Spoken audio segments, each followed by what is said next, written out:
Ever have one of those days or weeks where the big goals, the things you really care about, just feel impossible, like you're trying to climb a mountain in slippers? Well, today we're going to dig into the brain chemistry behind that exact feeling. We're going to talk about why it happens, and, this is the important part, how you can take back control. So, let's jump right in. It's such a common feeling, right? You can, lose 3 hours scrolling through your phone, no problem.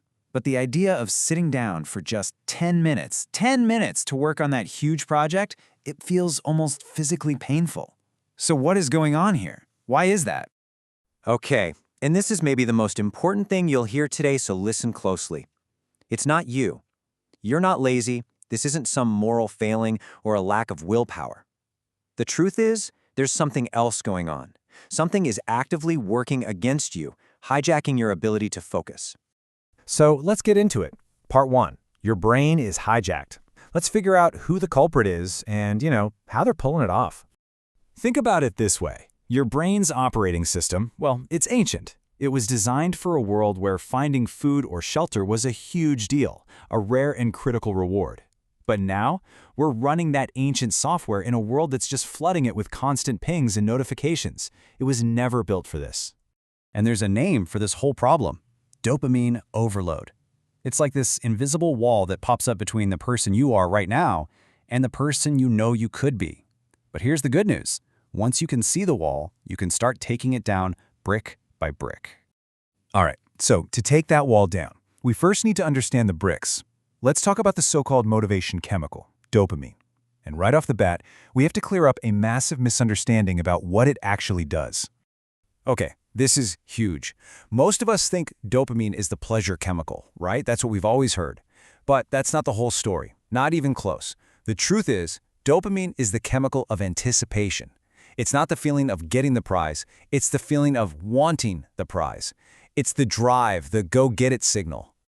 Yeah, exactly. It's your brain whispering, hey, you see that over there? If you go for it, something good might happen. It's the engine of maybe. It's what gets us off the couch, fuels our curiosity, and makes us chase after our goals. The classic carrot on a stick analogy is perfect for this. See, dopamine isn't the delicious taste of the carrot once you finally get it. Nope, it's the hunger that makes you take that first step and the next and the next. The problem, our modern world isn't offering us a nice big carrot anymore. It's throwing a billion tiny digital crumbs at us, keeping us constantly chasing without ever feeling full. So what happens to your brain when it's constantly bombarded by these tiny hits, these digital crumbs? Well, something inside starts to fray. It's like the volume knob for what feels good gets broken. Let's dig into how that happens. Here's the crazy part. That ancient brain of yours, it can't really tell the difference between a truly life-saving reward like finding a source of clean water and getting a like on your latest photo. Seriously, to your brain's basic wiring, a trigger is a trigger. It sees the cue and releases the chemical. End of story. Okay, here's an analogy that makes this super clear. Imagine you walk into a club and the music is just blasting, right? It's so loud it hurts, but after a while you kind of get used to it. Your ears adjust. What's really happening is your brain is turning down its own sensitivity to protect itself. That's called downregulation. But the real problem isn't what happens inside the club, it's what happens when you step back outside.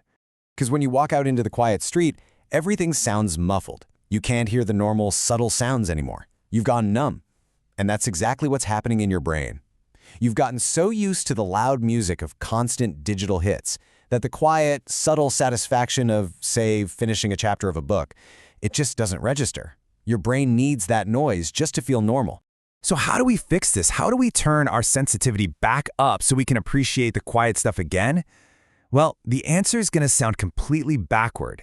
It's something we are literally taught to run away from our entire lives.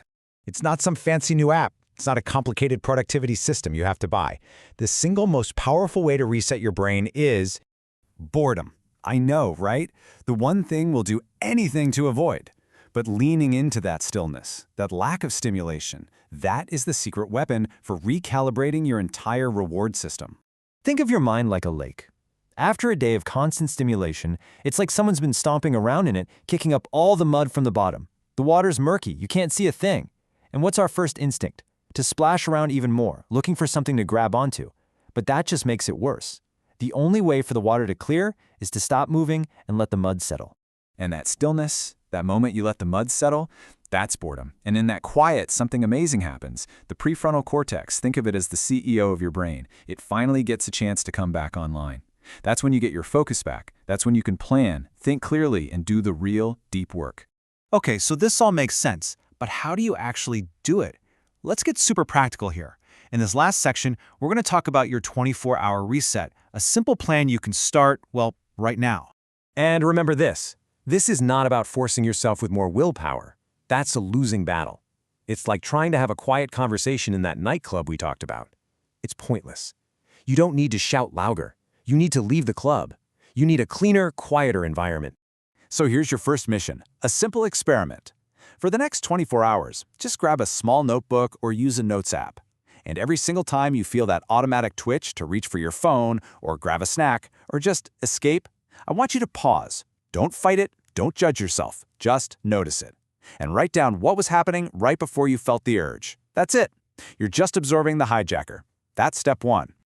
Look, at our core, we're creators, we're problem solvers, we're builders. That's what our brains are designed for. But living in a state of constant, passive consumption, it just numbs that part of us. So getting your focus back isn't just about productivity. It's about waking up that creator inside you again. So here's the final thought I want to leave you with.